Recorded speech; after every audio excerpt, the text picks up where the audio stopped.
Iran America की जंग नए सिरे से शुरू हो सकती है। रिपोर्ट में दावा किया गया कि ईरान के न्यूक्लियर साइट्स पर अमेरिका ने सैटेलाइट से नजर रखनी शुरू कर दी है। अमेरिका को डर है कि कहीं ईरान मलबे में दबे यूरेनियम से न्यूक्लियर बम न बना ले। और इस बीच ट्रंप ने ईरान को अगले 20 साल तक यूरेनियम प्रोग्राम रोकने की चेतावनी दी है।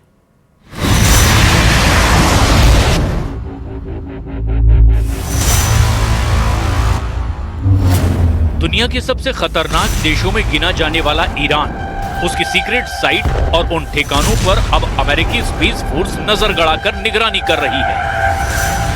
America's future, and nowhere is this more true than America's next frontier, the vast frontier of space.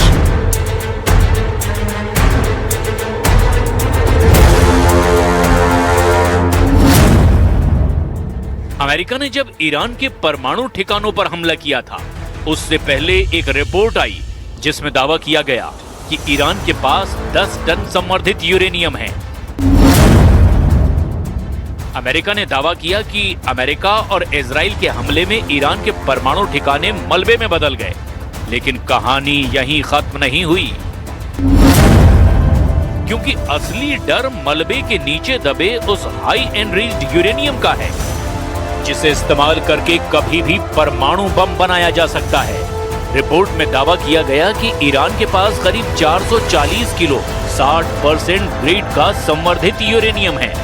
60% enriched uranium को आगे 90% तक ले जाना काफी तेज और आसान है। जितनी मात्रा ईरान के पास है, उससे वो बहुत तेजी से 10 से 11 परमाणु बम बना सकता है।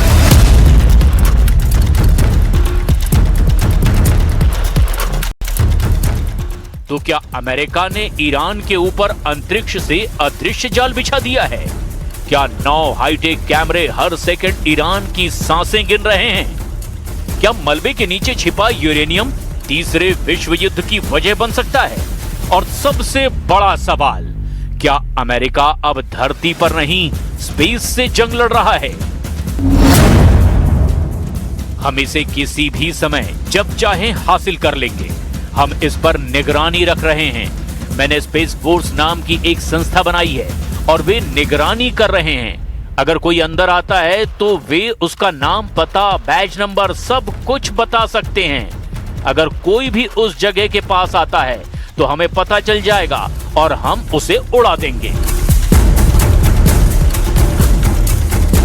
क्या अमेरिका की स्पेस फोर्स वाकई इतनी ताकतवर है? क्या ट्रंप दुनिया को डरा रहे हैं? क्या मलबे के नीचे दबे यूरेनियम को निकालने की टेक्नोलॉजी सिर्फ अमेरिका और चीन के ही पास है? अमेरिका ईरान पर दबाव बना रहा है कि वो 20 साल तक यूरेनियम संवर्धन रोक दे। क्या ईरान अमेरिका की शर्त मान जाएगा या फिर नई जंग शुरू होगी? So the most important issue right now is the question of trust. We cannot trust Americans at all. So everything should be exact. Everything should be defined very clearly before we can conclude a deal.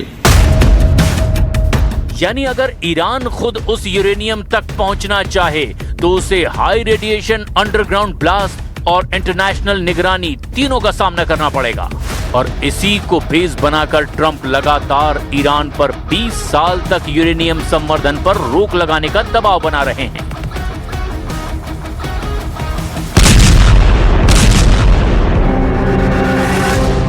Iran के लिए ये सिर्फ uranium नहीं, राष्ट्रीय सम्मान का सवाल है।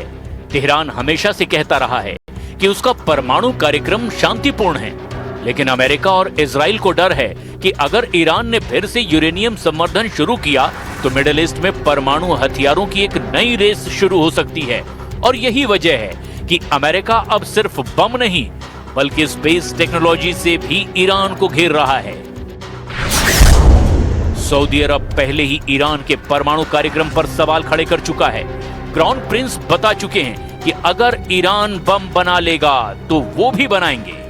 ईरान ने परमाणु बम बनाया तो तुर्की, मिस्र और यूएई भी परमाणु कार्यक्रम तेज कर सकते हैं। नतीजा ये होगा कि मिडिल ईस्ट में अस्थिरता बढ़ जाएगी। छोटी छोटी गलतफहमियों में भी बड़े युद्ध का खतरा बढ़ जाएगा। इजराइल ईरान के परमाणु कार्यक्रम को अपने अस्तित्व का खतरा बता रहा है।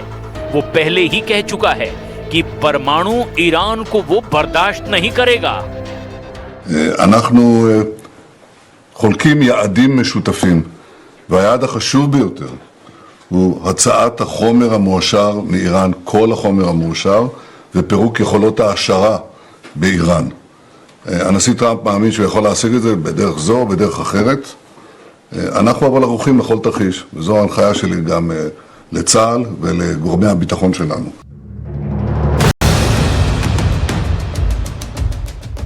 कई रिपोर्ट्स में दावा किया गया कि ईरान के फोर्डो, नतांज और इस्फान जैसी न्यूक्लियर साइट पर हुए हमले के बाद भी ईरान के पास संवर्धित यूरेनियम बचा हुआ हो सकता है और यही यूरेनियम अगर ईरान के हाथ फिर से लगा तो पूरा समीकरण ही बदल सकता है। इसीलिए अमेरिका की चिंता सिर्फ आज की नहीं, अगले 10-20 साल की है। ट्रंप न आज न कल कभी भी नहीं चाहेंगे कि ईरान परमाणु ताकत बने। इजराइल का डर तो इससे भी कहीं ज्यादा है, क्योंकि अगर ईरान परमाणु ताकत बना तो वो ना कभी हिजबुल्लाह को हरा पाएगा, ना फिर गाजा को रोक पाएगा।